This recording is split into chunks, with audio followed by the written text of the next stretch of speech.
Hi students, welcome to the lecture. Today we will be dealing with Big Push Theory by Rostand Rudan. So without much delay, let's move on to the topic Big Push Theory. It is based on the principle of big push or by the way of big investment or development in an UDC. അതായത് ഈ big push theory കൊണ്ട് ഉദ്ദേശിക്കുന്നത് എന്താണ്? ഒരു UDC അല്ലെങ്കിൽ under developed ആയിട്ടുള്ള ഒരു കൺട്രിക്ക് develop ചെയ്യണമെന്നുണ്ടെങ്കിൽ ഒരു ബിഗ് പുഷ് അതല്ല എന്നുണ്ടെങ്കിൽ ഒരു ബിഗ് ഇൻവെസ്റ്റ്മെൻറ്റ് ആ അണ്ടർ ഡെവലപ്ഡ് കൺട്രിയിൽ കൊടുത്തിട്ടുണ്ടെങ്കിൽ മാത്രമാണ് ആ കൺട്രി ഡെവലപ്ഡ് ആവുള്ളൂ, അല്ലെങ്കിൽ ഡെവലപ്പിംഗ് സ്റ്റേജിലോട്ടേക്ക് കയറത്തുള്ളൂ എന്നുള്ളതാണ് ഈ ബിഗ് പുഷ് തിയറിയിലൂടെ റോസ്റ്റൻ റുഡാൻ നമുക്ക് നൽകുന്ന ഒരു GIST. Okay, investment below a certain level will be a mere wastage and will not enable the economy to break the vicious cycle of poverty.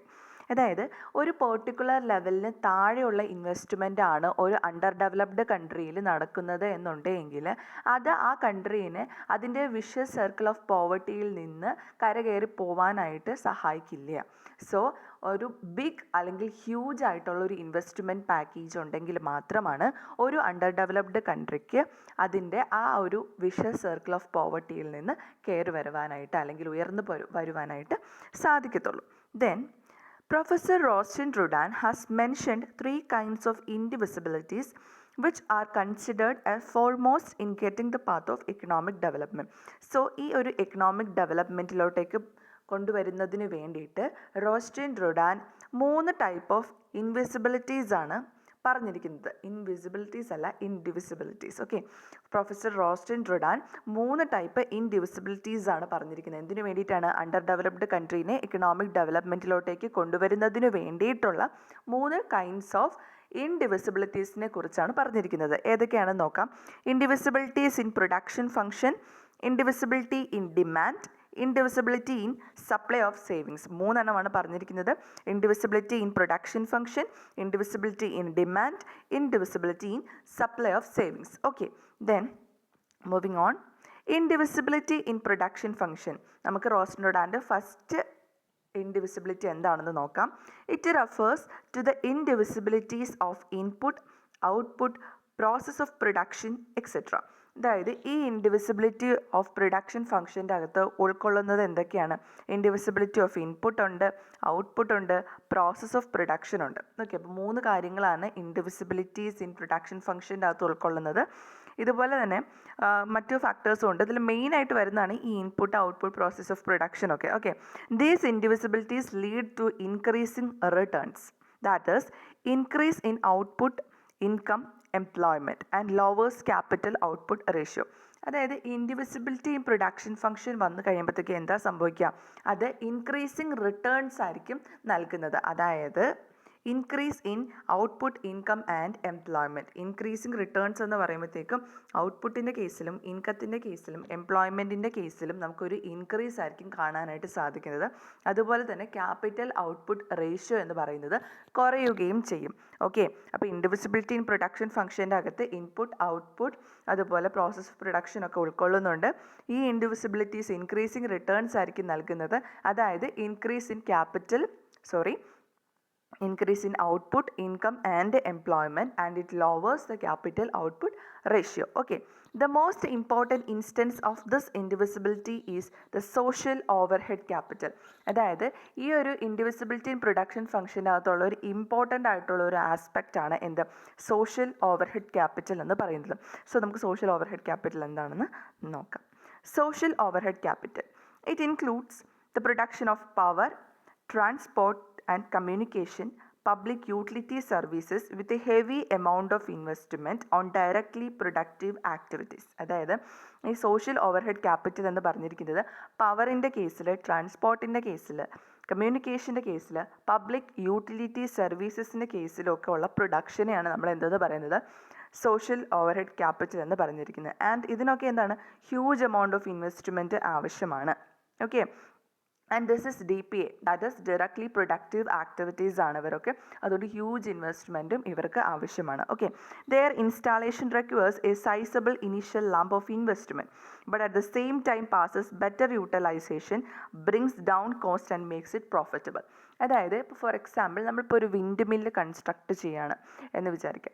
അപ്പോൾ എന്താണ് അതിൻ്റെ ഇനീഷ്യൽ ആയിട്ടുള്ള എക്സ്പെൻഡിച്ചർ എങ്ങനെയായിരിക്കും? ഭയങ്കര കൂടുതലായിരിക്കും, കോസ്റ്റ് വളരെ കൂടുതലായിരിക്കും. പക്ഷെ അതിന് ശേഷം അതിൽ നിന്ന് നമുക്ക് കിട്ടുന്ന പ്രോഫിറ്റും അതുപോലെ തന്നെ അതിൻ്റെ മെയിൻ്റനൻസും അത്യാവശ്യം കുറവായിരിക്കും. ഓക്കെ, അതുപോലെ തന്നെ നമ്മളിപ്പോൾ എന്ത് ഉണ്ടാക്കിയിട്ടുണ്ടെങ്കിലും അതിൻ്റെ ഇനീഷ്യൽ കോസ്റ്റ് കൂടുതലാകുകയും പിന്നീട് അത് മെയിൻറ്റെയിൻ ചെയ്യാനായിട്ട് നമ്മളെ കൊണ്ട് പറ്റുകയും ചെയ്യുന്നുണ്ടെങ്കിൽ അതിനെ നമുക്കൊരു സോഷ്യൽ ഓവർ ഹെഡ് ക്യാപിറ്റൽ എന്നൊക്കെ വിശേഷിപ്പിക്കാം. ഓക്കെ, അതിനകത്ത് എന്തൊക്കെ ഉണ്ടായിരിക്കണം? അതിപ്പം പവറിൻ്റെ കേസിലാകാം, ട്രാൻസ്പോർട്ടിൻ്റെ കേസിലാവാം, കമ്മ്യൂണിക്കേഷൻ്റെ കേസിലാകാം, അല്ലെങ്കിൽ എന്തെങ്കിലും പബ്ലിക് യൂട്ടിലിറ്റി സർവീസസിൻ്റെ കേസിലായാലും കുഴപ്പമില്ല.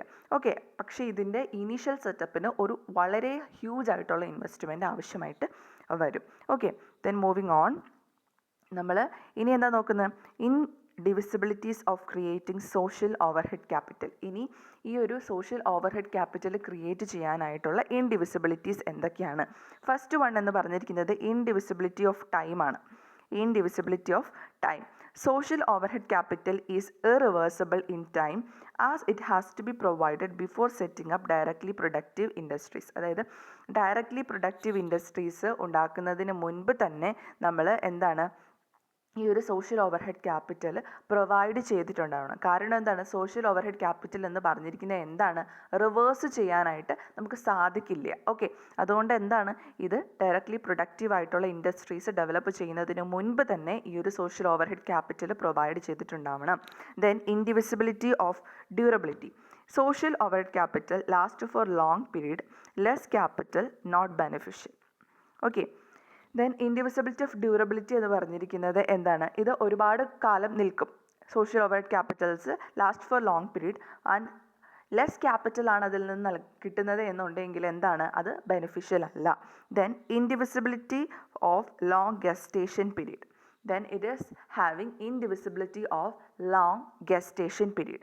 Then investment of an irreducible industry mix of public utilities. അപ്പം അതിൻ്റെ അകത്ത് വരുന്ന നാലാമത്തെ ഇൻഡിവിസിബിലിറ്റീസ് ആണ് investment of an irreducible industry mix of public utilities. Social overhead capital must be developed immediately. വളരെ വേഗം തന്നെ നമ്മളത് ക്രിയേറ്റ് ചെയ്തിട്ടുണ്ടാവണം. ഐസൊലേറ്റഡ് ആയിട്ടുള്ള ഫെസിലിറ്റീസ് ആണെങ്കിൽ ഇതിന് ഒരിക്കലും ബെനിഫിഷ്യൽ ആവില്ല. സോ എന്താണ്? നമ്മൾ സോഷ്യൽ ഓവർ ഹെഡ് ക്യാപിറ്റൽ വളരെ വേഗം തന്നെ ഡെവലപ്പ് ചെയ്യുക. അതുപോലെ തന്നെ ഐസൊലേറ്റഡ് ആയിട്ടുള്ള ഫെസിലിറ്റീസ് ഇത് ബെനിഫിഷ്യൽ ആവത്തില്ല. So indivisibilities of creating social overhead capital ഏതൊക്കെയാണ്? ഫസ്റ്റ് വൺ ഇൻഡിവിസിബിലിറ്റി ഓഫ് ടൈം ആണ്. രണ്ടാമത്തേത് ഇൻഡിവിസിബിലിറ്റി ഓഫ് ഡ്യൂറബിലിറ്റി ആണ്. ദെൻ മൂന്നാമത്തേത് ഇൻഡിവിസിബിലിറ്റി ഓഫ് ലോങ് ഗസ്റ്റേഷൻ പീരീഡ് ആണ്. നാലാമത്തേത് investment of an irreducible industry mix of public utilities. So 4 indivisibilities വളരെ necessary ആണ് four creating social overhead capital. Then moving on, നമ്മുടെ രണ്ടാമത്തെ റോസ്റ്റൻ റോഡാൻ പറഞ്ഞിരിക്കുന്ന ഇൻഡിവിസിബിലിറ്റി ആണ്. എന്ത്? ഇൻഡിവിസിബിലിറ്റി ഇൻ ഡിമാൻഡ്. സോ നമുക്കത് എന്താണെന്ന് നോക്കാം. The central idea of Rodan in this regard is that UDCs have small sized markets due to lower per capita income and low purchasing power of general mass of people. അതായത് നമുക്കിപ്പം under developed കൺട്രീസിൻ്റെ case എടുത്തിട്ടുണ്ടെങ്കിൽ തന്നെ നമുക്ക് മനസ്സിലാവുന്ന കാര്യമാണ്. എന്താ? അവിടെ വളരെ ചെറിയ രീതിക്കുള്ള മാർക്കറ്റ് ഫെസിലിറ്റീസ് മാത്രമേ ഉണ്ടാവത്തുള്ളൂ. അതിന് കാരണം എന്താണ്? അവിടുത്തെ ജനങ്ങൾക്ക് വലിയ വരുമാനമൊന്നുമില്ല, പെർ ക്യാപിറ്റ ഇൻകം വളരെ കുറവാണ്. അതുകൊണ്ട് തന്നെ അവരുടെ പർച്ചേസിങ് പവർ എങ്ങനെയായിരിക്കും? അതും കുറവായിരിക്കും. സോ എന്താ സംഭവിക്കാം? അണ്ടർ ഡെവലപ്ഡ് ആയിട്ടുള്ള കൺട്രീസിന് ലോ സൈസ്ഡ് ആയിട്ടുള്ള മാർക്കറ്റ്സ് ആയിരിക്കും ഉണ്ടാവുക. Then it can take care by expanding the size of market and development of the complementary industries together. അതായത് ഇങ്ങനത്തെ ഒരു സിറ്റുവേഷൻ വന്നിട്ടുണ്ടെങ്കിൽ അതിനെ എങ്ങനെയാണ് കെയർ ചെയ്യേണ്ടത്, അല്ലെങ്കിൽ നല്ല രീതിക്ക് അതിനെ പരിരക്ഷിക്കേണ്ടത് എങ്ങനെയാണ്? നമ്മൾ മാർക്കറ്റിൻ്റെ സൈസ് എക്സ്പാൻഡ് ചെയ്യണം. അതുപോലെ തന്നെ കോംപ്ലിമെൻ്ററി ഇൻഡസ്ട്രീസിന്, ഇപ്പം ഫോർ എക്സാമ്പിൾ ഇപ്പം ടീ എന്ന് പറഞ്ഞിരിക്കുന്നത് കോഫീൻ്റെ കോംപ്ലിമെൻറ്റ് ഗുഡാണ്. അതുപോലെ തന്നെ കോംപ്ലിമെൻ്ററി ഇൻഡസ്ട്രീസ് ടുഗെദർ വർക്ക് ചെയ്യാനായിട്ടുള്ള ഒരു സിറ്റുവേഷൻ അവിടെ ക്രിയേറ്റ് ചെയ്ത് കൊടുക്കണം. അങ്ങനെ മാർക്കറ്റ് എക്സ്പാൻഡ് ആകും. അങ്ങനെ വരുമ്പോഴത്തേക്കും അണ്ടർ ഡെവലപ്ഡ് കൺട്രീസിന് അവിടെ എംപ്ലോയ്മെൻറ്റ് ക്രിയേറ്റ് ആവുന്നുണ്ട്. അപ്പോൾ അവരുടെ പെർ ക്യാപിറ്റ ഇൻകം കൂടും, പർച്ചേസിങ് പവർ കൂടും, അങ്ങനെ മാർക്കറ്റ് എക്സ്പാൻഡ് ആവും. ഓക്കെ, ക്ലിയർ ആയെന്ന് വിശ്വസിക്കുന്നു. Then for example the shoe factory, ഒരു ഷൂ ഫാക്ടറിയുടെ എക്സാമ്പിളാണ് ഇവിടെ പറഞ്ഞിരിക്കുന്നത്. ഓക്കെ, ദെൻ റോസ്റ്റൻ റോഡാൻ പറഞ്ഞിരിക്കുന്ന മൂന്നാമത്തെ ഇൻഡിവിസിബിലിറ്റി ആണ് വരുന്നത് indivisibility in supply of savings. എന്താണ് indivisibility of supply of savings? Substantial investment in a number of industries at one and the same time requires a high level of savings which is very difficult to achieve in an underdeveloped country. അതായത് നമ്മളൊരു under developed country എടുക്കുക, അവിടെ ഒരുപാട് industries നമ്മൾ നമ്മുടെ ഇൻഡിവിസിബിലിറ്റി in demand use ചെയ്തിട്ട് നമ്മൾ create ചെയ്തു എന്നൊക്കെ വിചാരിക്കാം. അപ്പോൾ ഈ ക്രിയേറ്റ് ചെയ്യാൻ ആവശ്യമായിട്ട് എന്താണ്, ഒരു സബ്സ്റ്റാൻഷ്യൽ ആയിട്ടുള്ള ഇൻവെസ്റ്റ്മെൻറ്റ് ഓരോ ഇൻഡസ്ട്രീസിന് നമ്മൾ കൊടുക്കേണ്ടതായിട്ടുണ്ട്.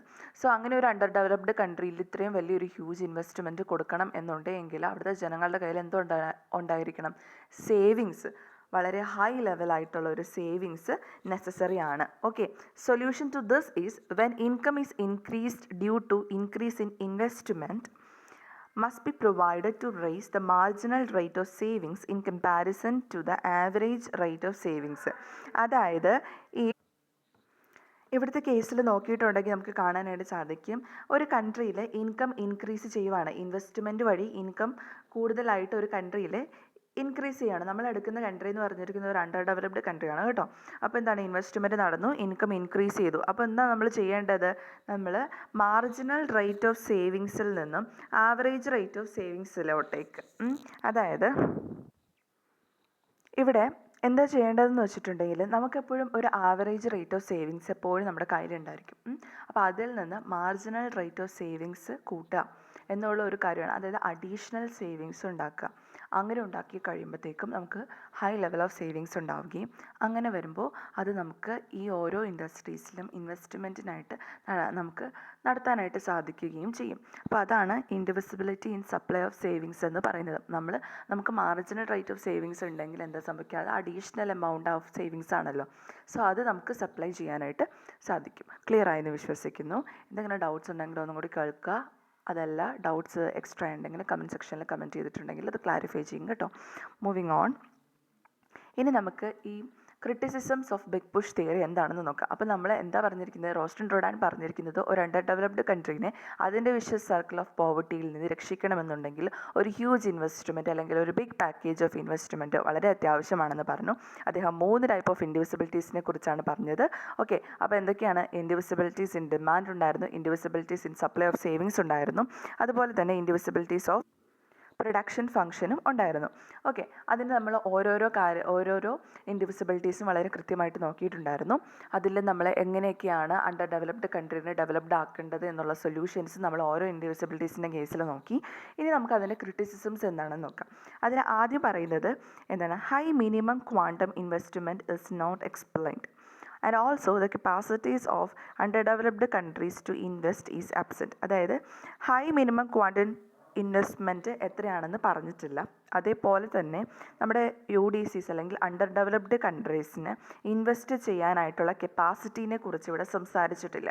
Okay, then there are no specific measures to overcome the bottlenecks. അതായത് ഇപ്പോൾ സോഷ്യൽ ഓവർഹെഡ് ക്യാപിറ്റൽ ഉണ്ടല്ലോ, അപ്പം ഈ ക്യാപിറ്റലിനൊക്കെ നമ്മൾ ഡെവലപ്പ് ചെയ്തിട്ട് കൊണ്ടുവന്നിട്ടുണ്ടെങ്കിൽ മാത്രമാണ് നമുക്ക് നമ്മുടെ കൺട്രീനെ ഡെവലപ്പ് ചെയ്യാനായിട്ട് അല്ലെങ്കിൽ അണ്ടർ ഡെവലപ്ഡ് ആയിട്ടുള്ള ഒരു കൺട്രീനെ ഡെവലപ്പ് ചെയ്യാനായിട്ട് പറ്റത്തുള്ളൂ. സോ ഈ ബോട്ടിൽ നെക്സിനെ ഓവർകം ചെയ്യാനായിട്ടുള്ള സ്പെസിഫിക് ആയിട്ടുള്ള മെഷേഴ്സ് ഒന്നും പറഞ്ഞിട്ടില്ല. ജസ്റ്റ് ഇങ്ങനെയൊക്കെ ചെയ്തിട്ടുണ്ടെങ്കിൽ ഇത് ഡെവലപ്പ് ആകും എന്നല്ലാതെ സ്പെസിഫിക് ആയിട്ട് എന്ത് ചെയ്യണം എന്നുള്ളത് പറഞ്ഞിട്ടില്ല.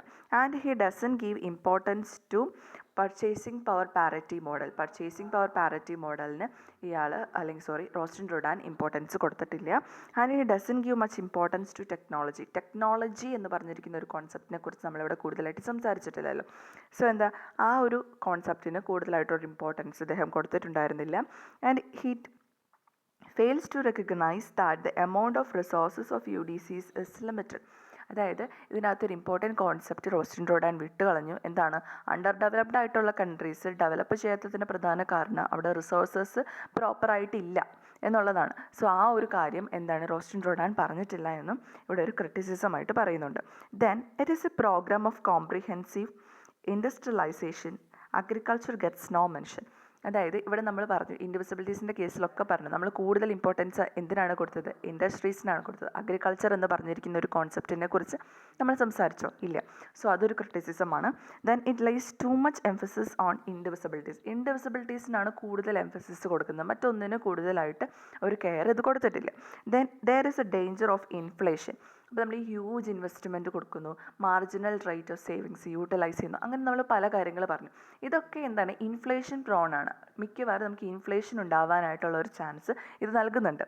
Then this theory cannot be adopted without active state participation, guidance and control. നമുക്ക് ഇത് ജസ്റ്റ് സ്റ്റേറ്റിൻ്റെ പാർട്ടിസിപ്പേഷനോ കൺട്രോളോ അല്ലെങ്കിൽ സഹായങ്ങളോ ഇല്ലാതെ നമുക്ക് ഒരിക്കലും ഈ തിയറി നമുക്ക് യൂസ് ചെയ്യാനായിട്ട് സാധിക്കത്തില്ല. ബട്ട് അണ്ടർ ഡെവലപ്ഡ് കൺട്രീസിൽ എന്താണ്, ഗവൺമെൻറ് അഡ്മിനിസ്ട്രേഷൻ എഫിഷ്യൻ്റ് ആണോ? അല്ല. അപ്പോൾ എന്താണ്, ഇൻഎക്സ്പീരിയൻസ്ഡും അതുപോലെ തന്നെ ലെറ്റാർജിക്കുമായിട്ടുള്ള ഗവൺമെൻറ് ഉള്ളപ്പോൾ എന്താ ചെയ്യാൻ പറ്റുക, ഇത്രയും ഹ്യൂജ് ആയിട്ടുള്ളൊരു ഇൻവെസ്റ്റ്മെൻറ്റ് പാക്കേജ് കൊണ്ടുവന്നു രണ്ട് ഡെവലപ്ഡ് കൺട്രീനെ രക്ഷിക്കുക എന്നുള്ളത് എന്താണ്, വളരെ ഹെർക്കുലിയൻ ആയിട്ടുള്ളൊരു ടാസ്ക് ആണെന്നാണ് പറയുന്നത്. Then moving on, this is the last part of our slide. Then theory is not supported by history.